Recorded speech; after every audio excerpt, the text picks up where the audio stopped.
خۆتان لەبێت وەکە زانین بەم دوایە زۆرێک لە کورد و دەرهێنەری کورد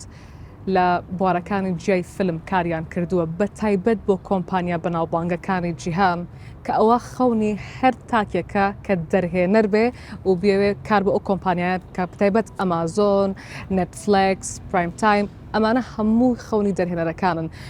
یەکێک لەو دەرهێنەرانی کە بۆ تۆڕی نێتفلیکس ئیشی کردو بۆ زۆربەی تۆڕەکانی تریش دەرهێنەرێکی باکووری کوردستانە بە ناوی تەکین گرگن کە بۆ جاری دووەمەیەتەوە کوردستان و ئەمڕۆ میوانی ئێمەیە. کاک تەکین سلااوت لێبێ.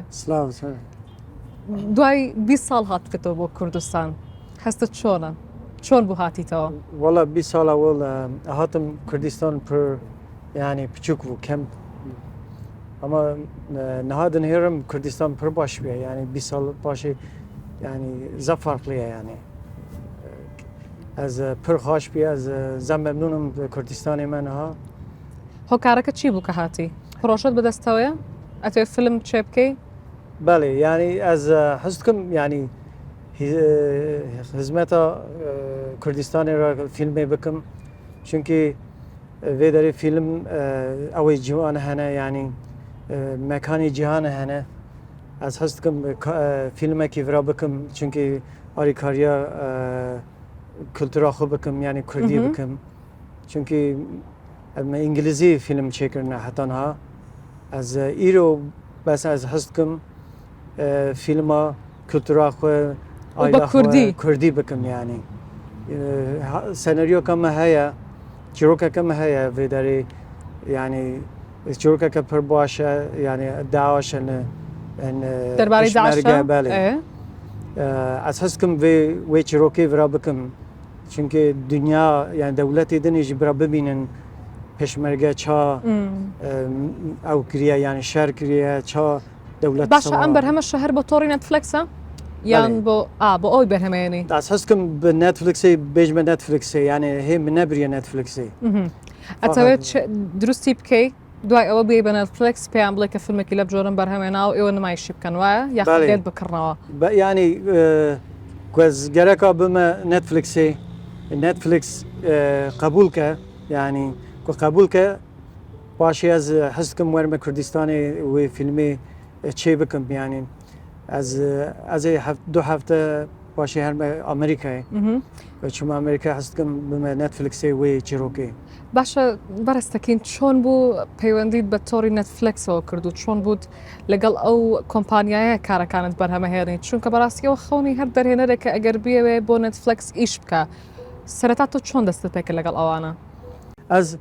Ez freelance kar dikim yani hemû Hollywoodê da director producers hemû freelancin yani ez jî freelance dixebtim yani çîrokeke me hebe edime Netflixê ku qebûl kirin îja wê filmê çê dikin. ئەوان فیلمەکە بۆ تۆ چێکن؟ Belê. لەگەڵ کۆمپانیەکانی تر لەگەڵ چیتر کارەکەی؟ ئەمازۆن؟ Amazon heye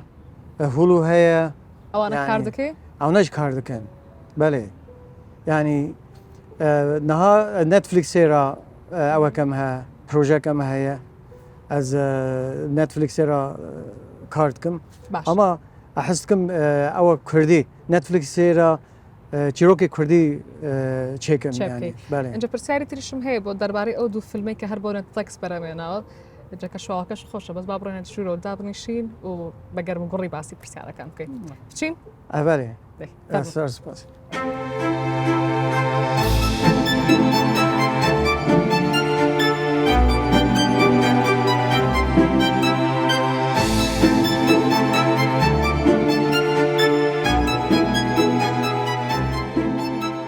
اینجا شوێنێکیشمان بۆ هەڵبژاردووی لێرە پێمان خۆش بوو کە پیشانت بین چونکە شوێنێکی زۆر بێدەنگ و هاتە اینجا ئەڵێن ئەوانەی کە دەرهێنەرن حەزەکەن شوێنەکە ئاوا بێدەنگ و جێکی تایبەتی هەبێ بۆ ئەوەی کە بتوانن بیر بکەنەوە بچین بۆ شوێنەکە دابنیشین و ئەمە پرسیاری ئەوش لێ بکەم بزانم بەڕاستی وایە دایرەکتەرەکان پێویستیان بەوەیە کە شوێنێکی بێدەنگیان هەبێ بۆ ئەوەی کە بتوانن بیر بکەنەوە فەرموو. باش.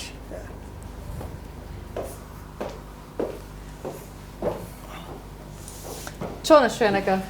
پڕ باشە لە کلاسیک کلاسیک ینی يعني inspiration يعني يعني حيالك باش تدرته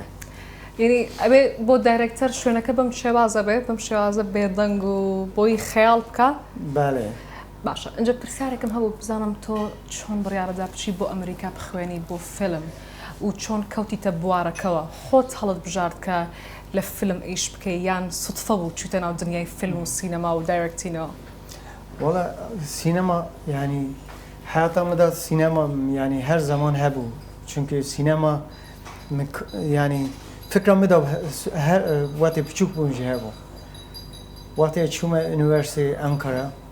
grafik tasarım medar kurdu. Bu çay zahmet bu ve sinemayı bakın. Adı çuma İstanbul'e yani İstanbul'e ra من سر ساعتها da aktörtiyet kır. من حس kır yani fikir bakın yani sinema çiğ yani. Sinema çünkü yaki Mitay Yılmaz Güney من filmi ve seyir dikirин yani محس dikir az filma çekim yani Çiroka bejim. Çiroka hayata kurda bejim. Yani çünkü tuştaki pır mühim es sinema. أي چون ناو هوليوود چون بو كوتنا ناو هوليوود و فيلم كارني هوليوود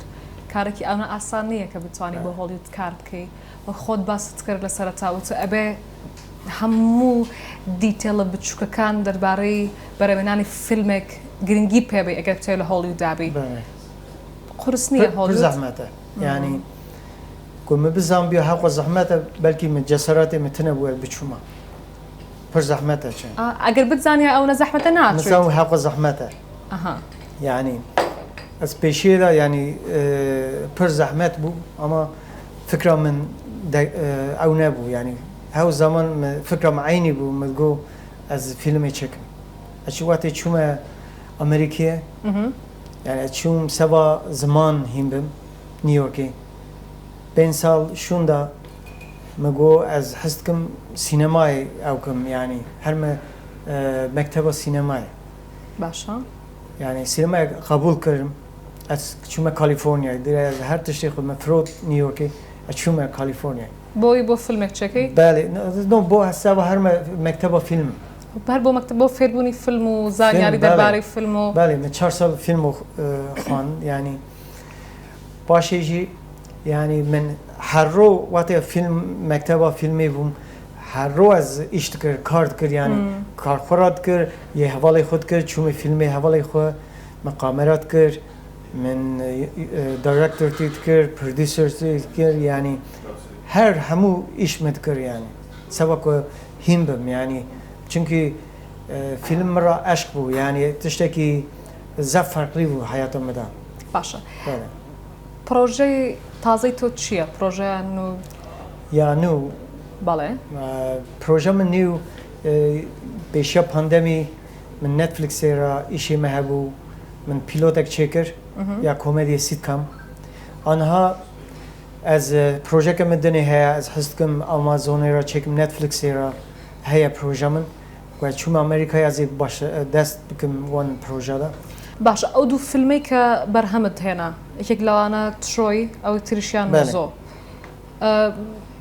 چاکی بو چاکی چون بو يعني پیشوازی خلق چون بو فيلمك بله از فیلمکی دا آرت دایرکتور بوم یعنی آرت دایرکتور یعنی فیلمی دا ما آرت دایرکتور کرد یعنی ست دیزاین او تشتا کار دکرن یونتمن من ازمونك چون بو ها ازموني تو لوي كار كردنت چون بو ازمونك خوش بو پر خوش بو پر خوش بو يعني يونت دايركتوري وي پر باش بو go the unit man işi nehri got çuma bir şey unit او دايركتوري ناكي يعني me peşi çünkü şov riyala men دايركتوري هبو زور باشه go stüdyoda haberdar go اوا حوالی من تکی باشه سینما یعنی دایرکتوری باشه ام حس کن فیلمی که ویس استودیو رای چکه وان پرودوسر یعنی روزی که گازی میکردن گو وارد کردن ایشی تبنیرن ایشی منیرن قبول کردن گفتم من گو سناریو کام ها میتولوژیه یعنی یا یونان میتولوژیه هزتكي بكي يعني أجي شوك بوم يعني چونكي تشتكي إسا يعني أتهزا مكتبي خلاص كل يعني مكتبه فيلم مكتبي خلاص خوني خوتك فيلم بكي 2015 يعني إشكي يعني إشي من أول يعني فيلم بو يعني فيلمك عين تروي سي جي اي هنا تكنيك او هي سبر زحمته يعني بو سرتا بالي بشيرم از مگوش که فکر بکم يعني از شکی دوری بکم یوکسا نکم يعني یوکسا حياته مني خلاص بقى يعني بس في فيلمي نكم يعني باشم فكر مگو أبا فرصاتك باشه يعني از جرك جسراتي خبكم في فيلمي تشيكم مگو أري از مقبول كر متروي تايلاند تشيكر يعني أوش زحمت بو چونكي يعني بريوي زحف نبو يعني من بريكي بچوك تشيكر زماني ما يزحف نبو چونكي أو زعفون يعني مصرفه زعفو يعني چونكي سي جي اي هنا انيماسيون فيلم هي كده وجورا بودجيكي زور باشي بيوستا بالي يعني جرين سكرين هي بيقومان يعني تكنيك برا او مشغوليت هنا يعني دوباره ما زور سپاس دکم و بخیراتنت بکم با کردستان که گرای توانه و براستی بگمان شانازیه با کرد که در هنری کی کردی هبت لنا هولیوود کار که و اما هی وخوازین که در هنری کرد زیاتر و زیاتر پشگیریان بکره با اوی بتوانن بگن به هولیوود